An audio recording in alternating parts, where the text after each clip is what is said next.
Olá pessoal, sejam bem-vindos ao nosso podcast Opinião Legal, o podcast de assuntos jurídicos do escritório Moselo Lima Advocacia. Eu sou Murilo Gomes, sócio do escritório e sou ligado à área de negócios e relações institucionais. Hoje nós estamos recebendo aqui com imensa satisfação a Verbena Maciel. Verbena, bom ter você aqui. Fala um pouquinho pra gente sobre o início da sua carreira, você que é uma pessoa que sempre esteve no jurídico corporativo, né? Mais de 20 anos, a gente bateu um pouco de um papo aqui no início, antes das gravações, você falou um pouquinho para mim sobre a sua história, acho que tem muita sinergia com o que a gente vai falar hoje com relação ao desenvolvimento de jurídico interno, com relação dessas operações relacionadas a jurídicos de grandes corporações. Então, bem-vinda, fala um pouquinho sobre a sua carreira, um pouquinho sobre o seu desenvolvimento dentro do ambiente jurídico corporativo. Murilo, antes de mais nada, muito obrigada, agradeço aí a você e ao escritório. Eu acho que, como eu te disse, é bem bacana, eu acho que essa nova construção, esse novo modelo de comunicação aos clientes, e estou muito feliz, eu acho que a gente vai bater um papo legal e é sempre bom porque tem uma troca bacana também de conhecimento e de aprendizado. Então, eu comecei também em escritório, né, na minha carreira, já fazem alguns anos, mas efetivamente a minha mudança para a área corporativa, um jurídico corporativo, foi basicamente há 23 anos atrás. E eu comecei numa empresa no Nordeste, uma empresa familiar de supermercados, de varejo de alimentos, que é chamada G Barbosa, que eu acho que vocês conhecem lá Sim, na Bahia. Conheço bem. Essa empresa na época era uma gestão familiar. Eu assumi o jurídico dessa companhia e essa companhia passou por um processo de venda, né, para uma controladora, um fundo de investimento que controlava. E a partir daí, óbvio que veio todo o processo de mudança, né, de quebra de paradigma dentro da própria companhia, porque essa companhia, ela efetivamente ia crescer para lá na frente desinvestir. Então, eu digo que o G Barbosa foi a minha escola corporativa. Imagino. Né? A escola de negócio, a escola do jurídico, né, que era um jurídico muito pequeno e que se transformou num jurídico para acompanhar esse crescimento dessa companhia. Então, ali foi 10 anos de G Barbosa. E quando eu saí, o G Barbosa passou por um processo inclusive de IPO e no final do dia foi vendido para um estratégico que é a Cencosud. Eu fiquei 10 anos lá, fiz uma mudança pessoal para São Paulo e nessa mudança eu já vim assumindo um outro departamento jurídico que também estava em formação, que era uma holding operacional de varejo, mas aí um varejo, vamos chamar assim, um pouco mais sofisticado. Era um varejo de moda. Eles montaram uma plataforma de uma holding que tinha ali algumas companhias que a gente conhece, Elo, Salinas, VR e algumas outras. E eu participei desse processo de estruturação também desse departamento jurídico.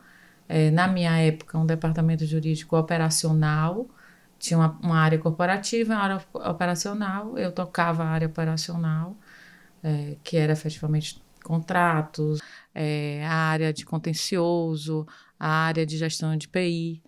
E passei por ali dentro dessa companhia 2 anos na Embrands e 2 anos em outro jurídico um pouco diferente para todo mundo que não conhece, que é o São Paulo Fashion Week, que era esse grande evento que acontece, e é efetivamente um mega evento.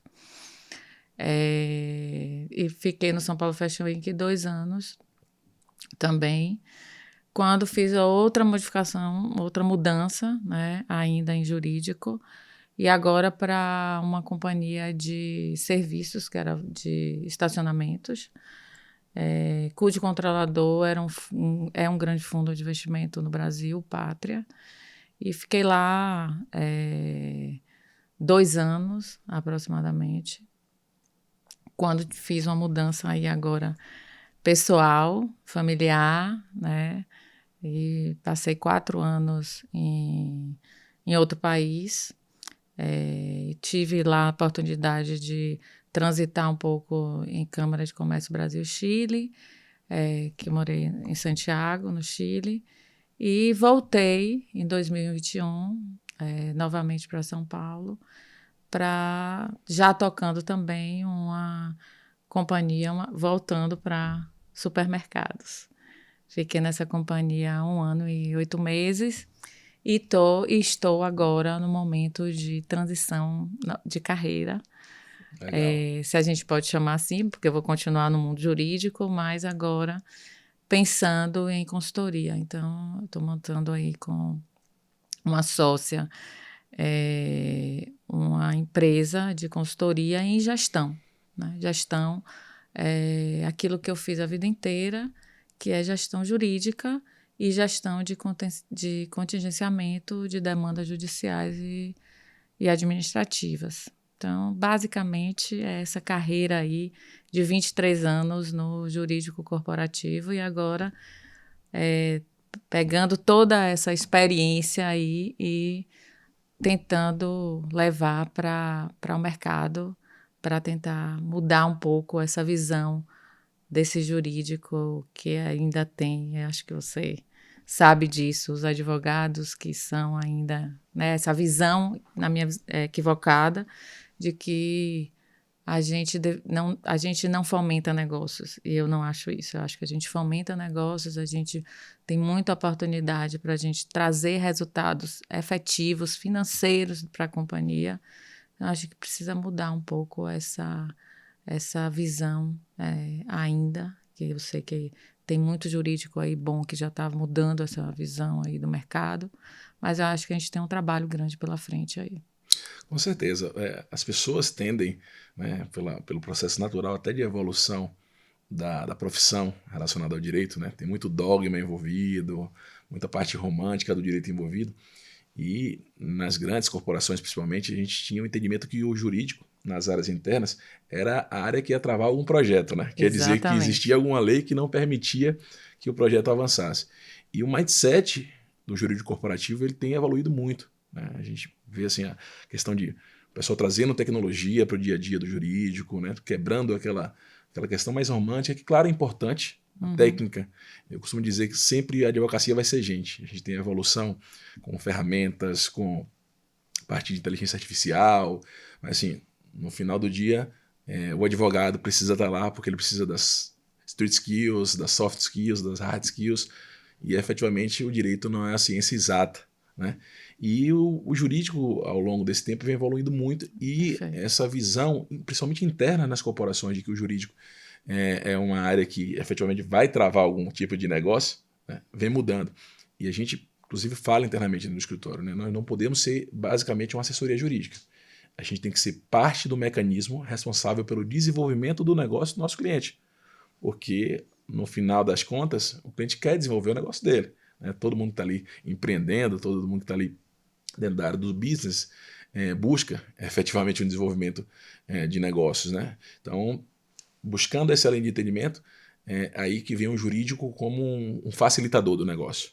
Então, a resposta, quando ela é única, e aí acho que é isso que ao longo do tempo entravava um pouquinho e trazia esse entendimento de que o jurídico era uma área de travar negócio, porque, na maioria das vezes, o cliente com um projeto arrojado, você vai encontrar uma barreira legal. E o mindset, há tempos atrás, era pode ou não pode. Né? Eu acho que tem que ser diferente, tem que ser assim, ó. Encontrem um mecanismo para. A gente tem a opção A, que tem mais risco, contudo tem menos custo e mais tempo. A opção B tem menos risco, só que tem mais custo e mais tempo. Então, quando você traz as possibilidades dentro de uma segurança jurídica, claro, mas trazendo ali para o tomador de decisão, para o empreendedor, a possibilidade dele decidir qual risco vai correr, o jurídico passa a ser um viabilizador de projeto, porque você mapeia o risco, você potencializa a oportunidade. Então, esse entendimento eu acho que é muito importante e dentro do jurídico corporativo, eu vejo isso evoluir de uma forma, não só no jurídico corporativo, né? Internamente nos escritórios também, o mindset do advogado ele vem mudando para entender que a gente tem uma função ali no mecanismo, né? Nesse comparativo que eu fiz, que é fazer o desenvolvimento do negócio do cliente. Então, esse mecanismo tem que girar no mesmo sentido, na mesma velocidade que as outras peças, para que não haja ali um colapso. Exatamente. Então, é no mesmo direcionamento. E me conta uma coisa, você fala um pouquinho aí sobre a sua carreira, sobre a sua história. Eu vi que você começou desde de uma empresa de menor porte, né? Sim. Claro que o G Barbosa sempre foi uma empresa de relevância no mercado, principalmente na Bahia, em Sergipe, no Nordeste, mas comparando as empresas que você passou e dado que você começou ali já na fase embrionária do G Barbosa, você passou desde empresas com jurídicos não tão estruturados até empresas de maior porte com um jurídico mais estruturado. Conta pra gente os desafios que você enfrentou ali, né? E falando para o nosso público aqui, nós atualmente temos uma advocacia pautada em segmento corporativo, então desde pequeno ao grande empreendedor, desde a pequena à grande empresa, mas falando principalmente para as pessoas que estão nessa transição aí. Né? Muitas empresas que têm um jurídico, que é o jurídico que faz tudo, né? Na pessoa que é o da contabilidade, do financeiro, e que ele acumula posição jurídica e que está buscando essa transição para efetivamente estruturar um departamento jurídico na sua empresa. Eu acho que é importante essa sua experiência para dizer quais são os principais desafios, o que é que efetivamente é preciso ali, quais são as bases que precisam ser feitas para construir um jurídico interno corporativo dentro da empresa. Perfeito. Essa transição, vamos chamar assim, quando você tem um gestor jurídico, né, dentro da companhia, que ele vai olhar para todas essas caixinhas que no final do dia ela se comunica com todos os departamentos da companhia, o tempo de maturação, vamos chamar assim, ele vai depender muito do investimento também que a companhia, ou do olhar que a companhia tenha para esse jurídico. Então, nas companhias que eu passei, pensando em todas elas, que tinham um jurídico,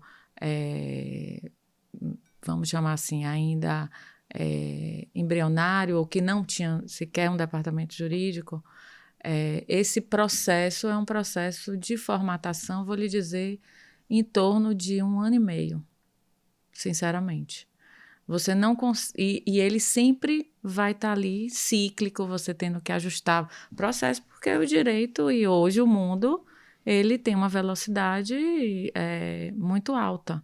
E muda a legislação, ou então muda o processo, vem uma inteligência artificial, você tem que se adequar. O que eu acho, e assim, e trazendo um pouco dessa construção, essa nova construção aí desse negócio que a gente está formatando, é exatamente você tentar entender quais são os processos efetivamente para que você faça, entre aspas, quase que um PMO que seria um facilitador da sua vida dentro do departamento. Ou seja, o que eu preciso ter no departamento jurídico? Todas as caixas que você se comunica com o negócio. Então, você vai ter a área societária, você vai ter uma área contratual, você vai ter uma área de propriedade intelectual, que a maioria das companhias ainda ficam, por exemplo, no marketing. Você vai ter a área de contencioso, que essa é uma área que eu acho que transita melhor, porque são as demandas judiciais, as demandas administrativas que as pessoas, em geral, conhecem com mais facilidade. Hoje você tem o compliance, que é extremamente relevante, e a maioria hoje ficam dentro do jurídico. Então, primeiro você montar essas caixinhas, e dentro dessas caixinhas você montar os processos efetivamente. Né? Porque numa companhia, qualquer área que você esteja, você tem que fazer os processos para que isso gire naturalmente. Então, primeiro eu acho que é estruturar, organizar, fazer um modelo por competência, então, de áreas, por exemplo. Isso eu acho que é o primeiro. Então, qual foi minha dificuldade? Porque quando eu geria, muitas vezes a gente não tem tempo de montar um PMO ali bonitinho e tratando cada demanda de um ponto de vista de fluxo natural. Você vai fazendo, mas ao mesmo tempo você, entre aspas, é um apagador de incêndio. chega um contrato, chega uma notificação, o presidente quer falar com você, o seu chefe, ou então teve um acidente com o empregado, você tem que ir lá. Na minha época, que hoje, né, graças a Deus, reduziu bastante, mas tinha greves, então você tinha que lidar com isso. E você vai ali meio que apagando o incêndio e não vendo como o processo é importante. Então, eu acho que quando você monta o processo de dessas caixinhas, você funciona mais naturalmente e você sai dessa visão do jurídico operacional puro e você alavanca o seu nível de maturidade e vai para o jurídico estratégico, o jurídico que vai conversar com a companhia. Né? Então, eu costumo dizer que o gestor jurídico ele é um clínico geral, né? Óbvio, e ali você vai buscando as melhores práticas para você ir direcionando para os especialistas, por exemplo, como são os escritórios. Na minha cabeça, eu não acho que o jurídico ele tem que montar um departamento dentro e funcionar em house, por exemplo. Então, acho que essas são as... eu acho que é efetivamente estruturação em primeiro lugar, para você sair de um patamar 1 para um patamar 2 e 3 e trabalhar junto da empresa. Ou seja, começar a... Eu brinco também, outra coisa que eu costumo dizer muito, principalmente para os executivos, a gente ouve muito que o jurídico não é o coração da companhia. Eu já ouvi muito que TI não era o coração da companhia. E hoje pode não ser o coração ainda, porque o coração é a venda numa empresa de varejo, por exemplo, ou de serviços. Mas é o cérebro, como várias outras áreas. Então, a gente ajuda a pensar, a melhorar o negócio. Né? É isso que a gente precisa construir. É isso que eu acho que na minha mudança agora de carreira é nesse viés que eu tento me colocar. Legal. Olhando assim a sua trajetória, né, e também um pouco da experiência que já tive nessas fases de montagem de jurídico interno, a gente acompanhando como escritório, né, como advogado, várias fases da empresa ali crescendo e evoluindo do ponto de vista jurídico. A gente percebe que é o que você disse, né? Inicialmente você tem ali um jurídico e até só um profissional que faz tudo, né? De A a Zinco. E aí depois você percebe a evolução disso e você vai tendo uma capilaridade maior, dividindo por áreas, e, enfim, as caixinhas, né? Como você bem disse aqui. Como você já participou de todas essas fases e aí fazendo uma avaliação de um jurídico mais evoluído, me diz o que é que efetivamente é mais desafiador de estruturar. Né? É um contencioso, é uma área de contratos, enfim, é uma área de compliance. O que é que dentro da sua carreira você entendeu que isso aqui foi um desafio interessante, mas foi algo também bem complexo? Veja só, o contencioso é a área onde toda a companhia enxerga o jurídico. Né? É essa área que todo mundo enxerga. Na minha visão, ela não é uma área difícil de montar. Se você entende o que você tem que fazer quando recebe a notificação, se você elege um parceiro, né, de um escritório, que você se comunica bem, você tem que montar um fluxo também de comunicação boa dentro do escritório, fluxo de recebimento de documentos e de informações. Do ponto de vista vamos chamar assim, de estruturação, de acompanhamento e etc., do ponto de vista de gestão, tá ok. O que eu acho que falta nesse aí, que eu não posso responder a sua pergunta, eu não acho que seja difícil, mas eu acho que tem a oportunidade ali de melhorar e de trazer, sim, resultado para a companhia, nesse sentido.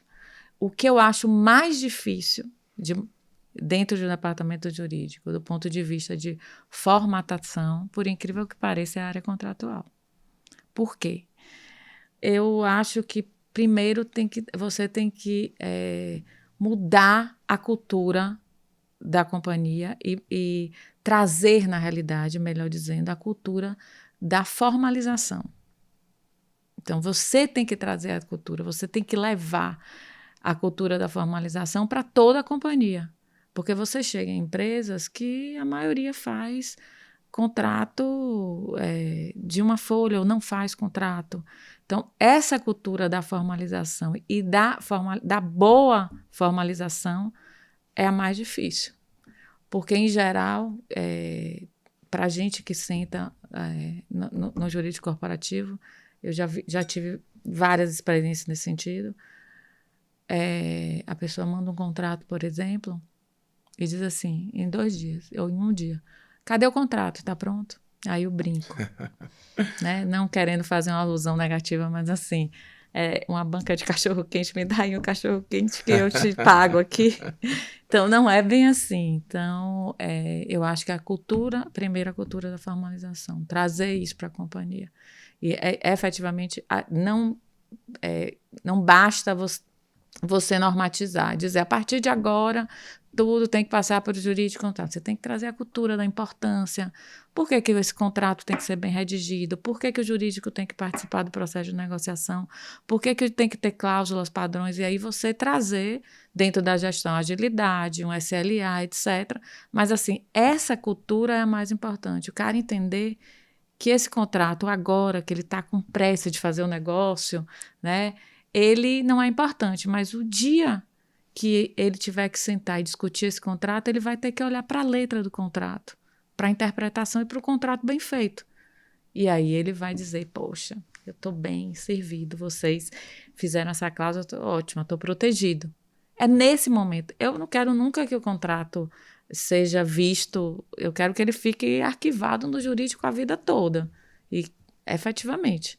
Mas o dia que ele tiver que ser visto, ele tem que ser bem feito. Com certeza. E o jurídico tem que participar disso. Então, eu acho que o contrato é o mais difícil. Legal. Ô, Vervena, você sempre esteve na linha de frente do corporativo e nessas experiências, até pelo bate-papo que a gente teve um pouco antes aqui da gravação, me contou que trabalhou com muitos escritórios, né? Uhum. E assim, a gente, na visão de escritório de advocacia, sempre quer saber como melhor atender. Uhum. Né? De outro lado também, as empresas, o jurídico corporativo, quer saber o que melhor extrair para contratar um escritório de advocacia. Uhum. Né? Qual é a percepção inicial do escritório de advocacia para você contratá-lo, Uhum. né? Antes de você efetivamente ter o entendimento de que é um escritório. Assim, o direito e o entendimento jurídico é algo que é básico para um escritório de advocacia, para um jurídico interno. Nós estamos falando profissionais do direito. Mas, nas suas tomadas de decisões, né, de contratar um escritório de advocacia, o que é que você tinha ali como by the book, como elementos que eram primordiais na contratação e, além disso, né, quais eram os elementos que você tinha como balizador de diferencial? Na dúvida, ali gostei dos dois, eu acho que esse é o que eu vou contratar por conta dessa característica. O que é que fazia você pensar em diferenciar um outro escritório do que você estava pensando inicialmente de contratar por conta de uma característica dele ou características dele? Perfeito. Essa pergunta, Murilo, é muito fácil de responder, sinceramente. É óbvio que, como a gente sabe aqui, tem bases que devem ser intrínsecas, né, na contratação. Confiabilidade, ética, isso a gente sabe. Técnica, óbvio. Então, isso tem que ter. Ponto. Mas o diferencial, exatamente, quando eu olhava 2 ou 3, é parceria. O que é que eu chamo parceria? O escritório, hoje, ele tem que entender que ele deveria, entre aspas, sentar dentro do jurídico. Conhecer o negócio, né? Conhecer o negócio, ele tem que conhecer, mas é ele entender que ele é um braço efetivo. O braço quer dizer, eu estou aqui do lado, ou sentado no jurídico dessa companhia. Né? Como fazer isso? Se você tem que alocar uma pessoa, entenda, não necessariamente presencial, só para atender aquele cliente. Isso é uma construção. Né? É uma construção, a via de mão dupla, assim, tem que construir junto com o seu parceiro. Mas tem que ter esse olhar de parceria e não um olhar que, olha, vou te dar um contrato e você é o meu advogado, ou o escritório é o advogado contratualista, ou seja, faz 30, 50, 80 contratos por mês. E o cara faz aquilo ali como se fosse a coisa mais normal do dia, entrega para o cliente e está tudo certo. Não é mais esse escritório que eu acho que a maioria dos jurídicos estão buscando. Estão buscando escritórios, inclusive, que participe de todo o processo dentro da companhia. Né? O escritório que vai lá, que conversa com o gestor do contrato, que muitas vezes tem que negociar o contrato. Né? Então, esse escritório parceiro, ele, para mim, ele é balizador, sempre foi das minhas decisões. E mais, se esse escritório ele começa a ser parceiro, mas ele vai se perdendo, isso também era balizador de dizer, cara, não está rolando. Entendeu? Então, eu acho que parceria, eu acho que é essa visão de que você é um braço efetivo, que é necessário, mas tem que ser parceiro. E não sou só um escritório contratado para fazer o seu contencioso e vou lá para as audiências e está tudo certo. Não.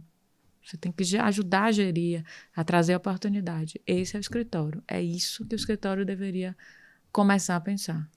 Com certeza, porque assim, dentro desse conceito que eu gosto muito, né, de que a assessoria jurídica, o escritório, o jurídico interno, ele é parte do mecanismo responsável pelo desenvolvimento do negócio do nosso cliente, né? E aí o cliente interno na condição de jurídico interno, mas quando você está dentro do processo, dentro do mecanismo, você entendendo o mecanismo, você sabe qual é a atração que você precisa dar, qual é a velocidade que você precisa dar.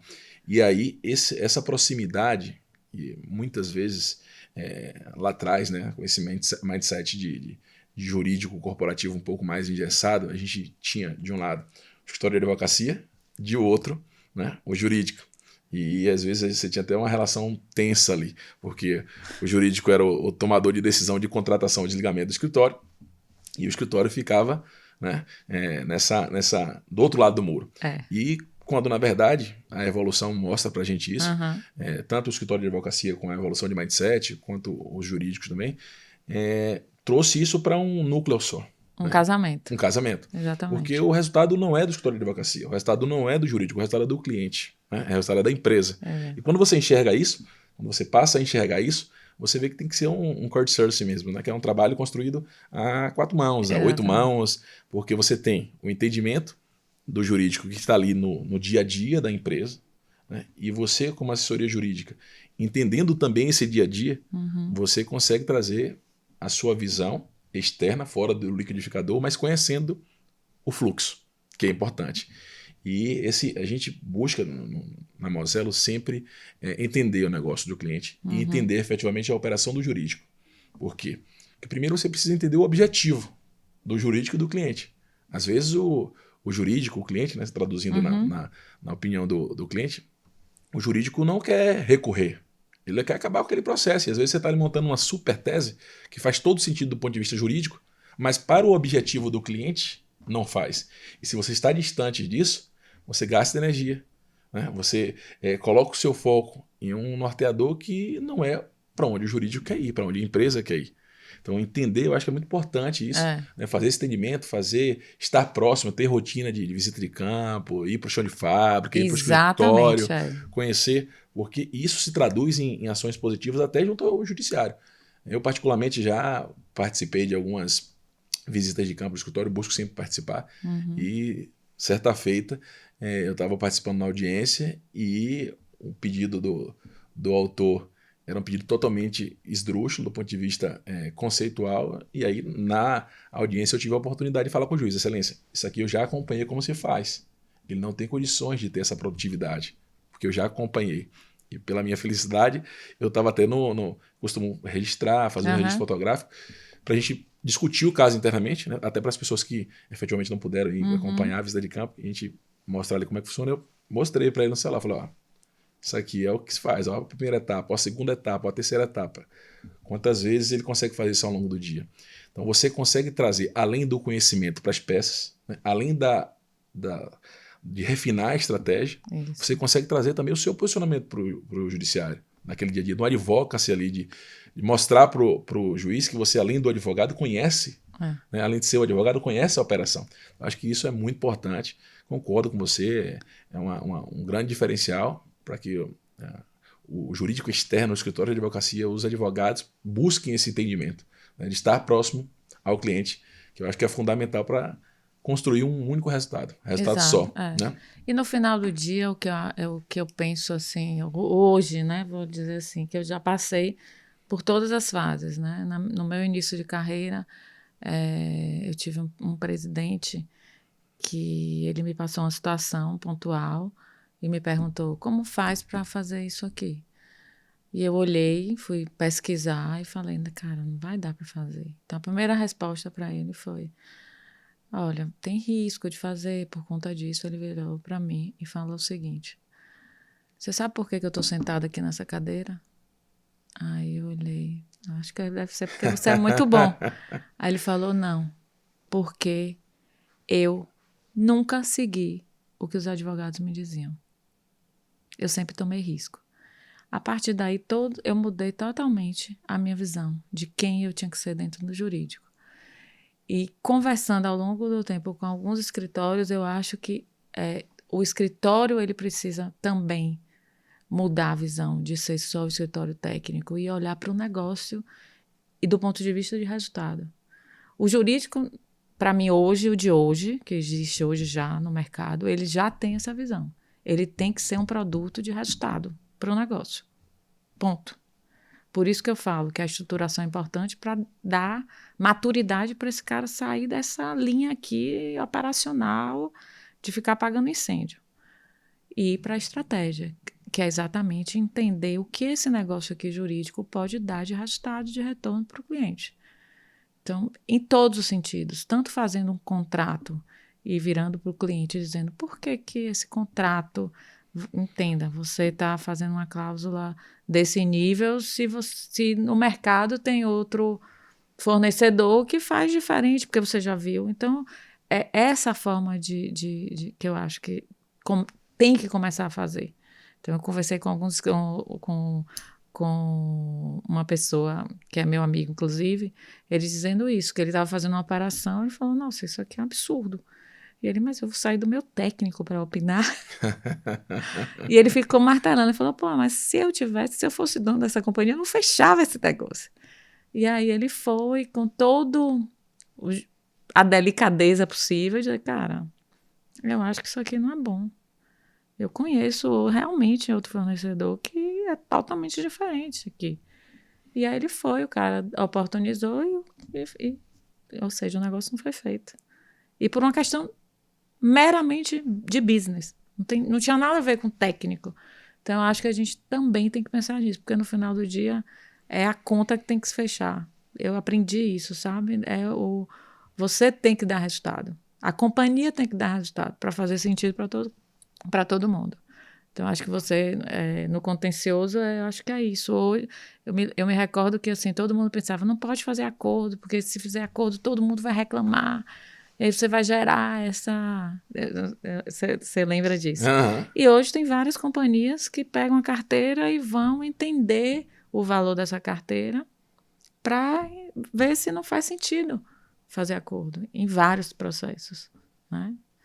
É isso. Eu acho que tem muita oportunidade, eu acho que tem que mudar a visão, né? Tem que trazer também a visão do negócio, de negócio mesmo, né? No final do dia, é isso que vai contar para a companhia.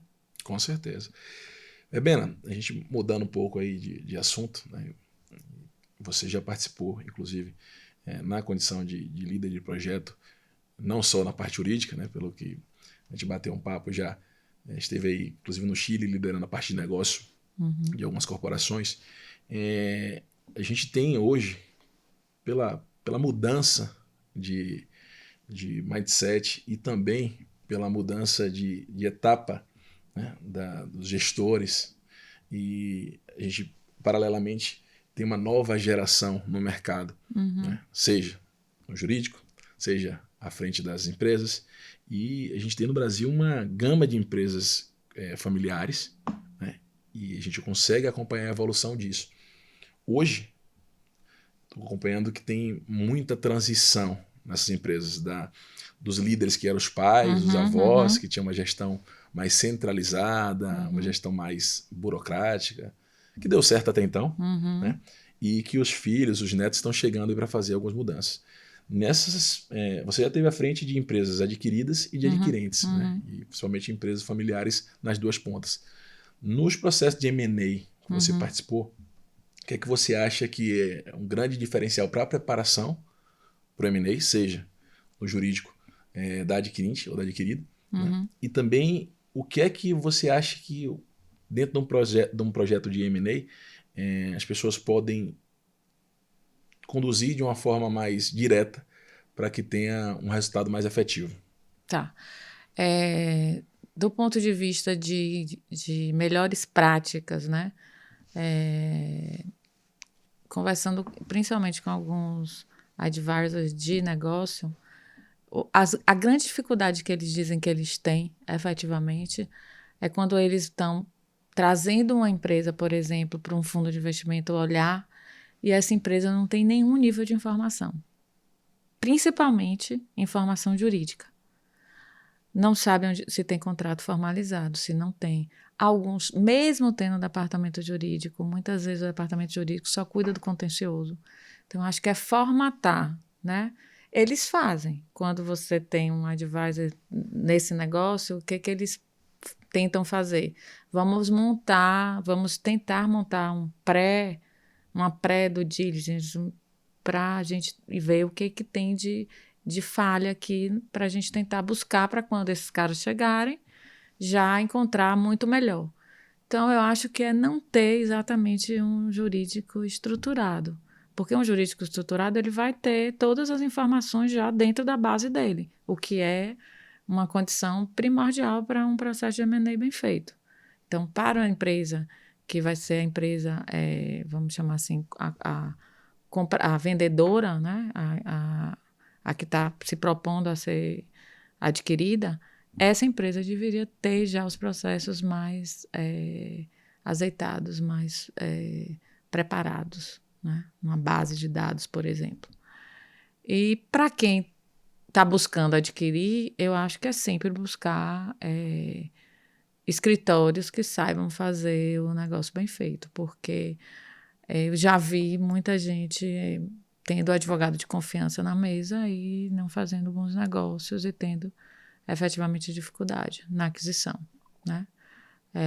Se preparar, geralmente essas empresas que vão comprar, elas já são empresas ou do mercado, um estratégico, um fundo de investimento, então o mercado hoje ele já tem um nível de sofisticação, de preparação já, na minha visão, boa.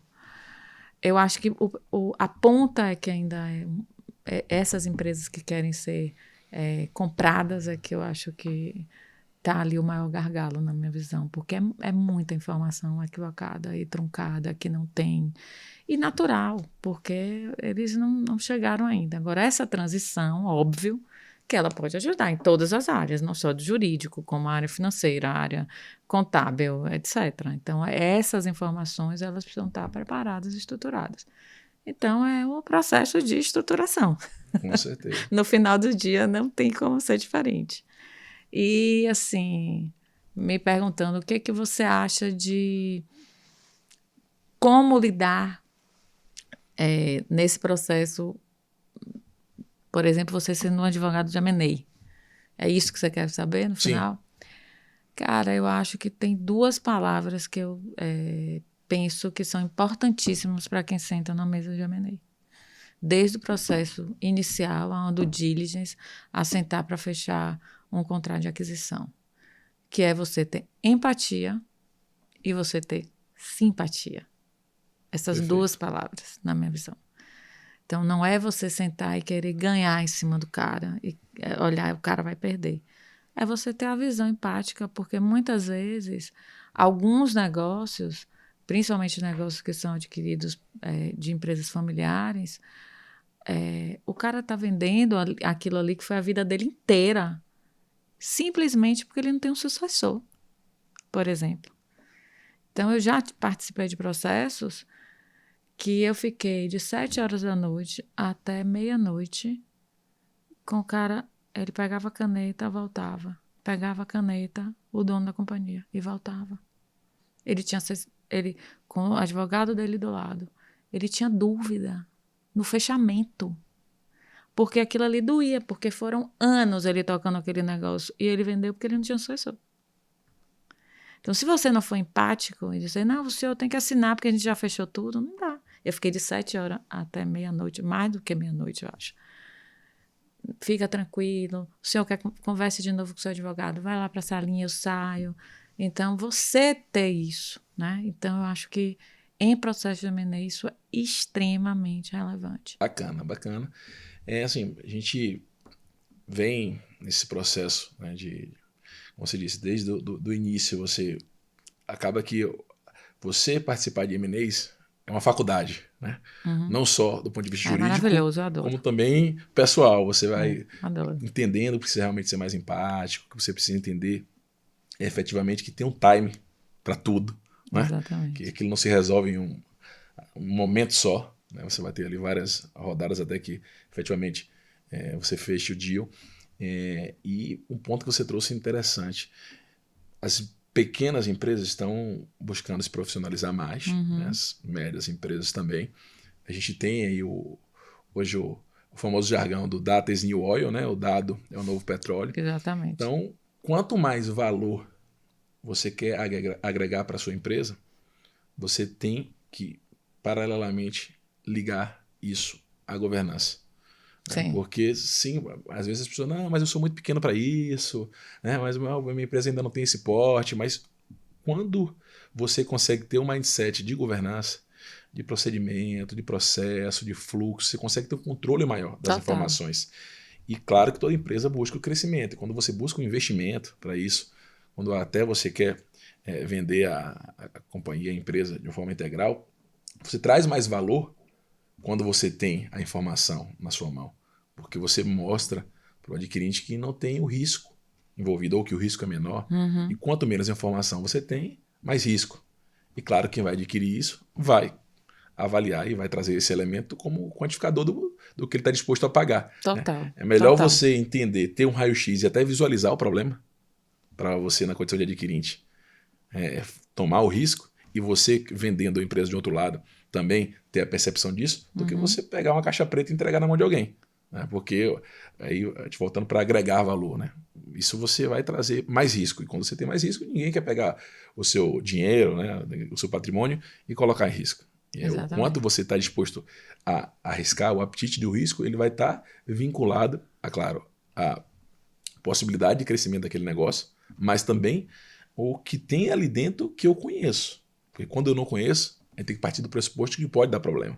Exatamente. Né? Então, para as empresas, a gente falando aqui, para o nosso público também, de empresas de pequeno e médio porte, empreendedores de pequeno e médio porte, se preparar do ponto de vista de governança vai ser sempre importante. Seja para você conhecer o seu negócio, seja para você tomar decisões. Eu brinco que é uma espécie de GPS. Né? Quando você tem o controle da informação ali, você tem processos e fluxos estabelecidos, você tem uma rotina na sua empresa que as pessoas, e isso é cultural também, não adianta você estabelecer processo e não consolidar a cultura do cumprimento do processo, do procedimento, do fluxo. Quando você tem isso, você consegue primeiro ter o GPS, enxergar para onde você quer ir. Eu quero sair daqui e eu quero ir para um outro estado. Né? Então, como eu vou fazer isso, vai ser a parte da estratégia. Se eu vou de carro, de avião. Exatamente. Mas o meu percurso eu preciso monitorar, para saber se efetivamente ir de carro vale a pena, né? Para saber se efetivamente o dinheiro que eu tenho para chegar até lá vai atender a quantidade de dias que eu preciso estar lá. Então, quando você começa a ter essa governança, você consegue agregar valor para o seu negócio do ponto de vista da gestão e também para quando efetivamente você for ao mercado oferecer participação em investimento ou até fazer a oferta integral da empresa. Então, isso é muito importante e auxilia, né, no processo de M&A. Totalmente, totalmente. Eu acho que assim, e trazer, e aí a gente fala, isso nas conversas que eu tive com as pessoas que efetivamente trazem esses negócios para fundos de investimentos, principalmente, eles falam que quando você diz assim, mas se você não tem jurídico, não seria bom você... Aí Em geral, as empresas falam, não, mas eu tenho um advogado que sempre trabalhou comigo, mas é o advogado de confiança dele. E está tudo certo esse advogado continuar, né, no processo do lado dele, porque é o cara da vida, é um médico de confiança. Não tem jeito, você pode ir para o melhor especialista, você quer ouvir seu médico de confiança. Não tem problema. Mas ele tem que entender que o médico de confiança dele não é um especialista que vai cuidar ou de uma gestão, né, um direcionamento da companhia. Ele precisa montar esse negócio se ele quer vender de uma forma estruturada. Não tem jeito. Ainda que esse médico de confiança venha a ser para ele perguntar se está certo ou está errado, mas ele precisa sair dessa caixa de só ter o médico ou o advogado ali, que é o amigo dele de confiança. Ele precisa estar olhando de uma forma diferente. É isso que eu penso. Verbena, maravilhoso nosso papo hoje aqui. Se pudesse, a gente continuaria por horas e horas, porque bom, tem muito, né? assunto. Grande aprendizado, especialmente para mim. Até você, uma pessoa que é referência hoje no mundo jurídico corporativo, liderou muitas operações, grandes empresas, pequenas empresas, isso traz uma bagagem muito grande para você, né? Espero que você aceite um outro convite nosso para estar aqui sempre, para a gente bater papo sobre outros assuntos que eu acho que agrega valor bastante do ponto de vista da sua experiência. Mais uma vez agradecer a sua presença e agradecer a todos os nossos espectadores do podcast Opinião Legal, o podcast de assuntos jurídicos da Moselo Lima Advocacia. Verbena, obrigado. De nada, eu queria de novo reforçar aqui o meu agradecimento, bem bacana. Tenho muito orgulho do escritório, que também está na minha cidade natal, então assim, é muito legal isso. Então, parabéns, eu sei que como vocês são referências hoje no mercado, estão aqui em São Paulo, que não deixa de ser ainda, né, o centro produtivo do Brasil, né? Estar em São Paulo é muito importante, realmente. Mas é muito legal, tenho muito orgulho, parabéns pelo trabalho de vocês, eu sei que está diferenciado e vamos ter outra oportunidade, estarei aqui com certeza. Muito obrigada. Eu que agradeço e até mais. Até mais, obrigada.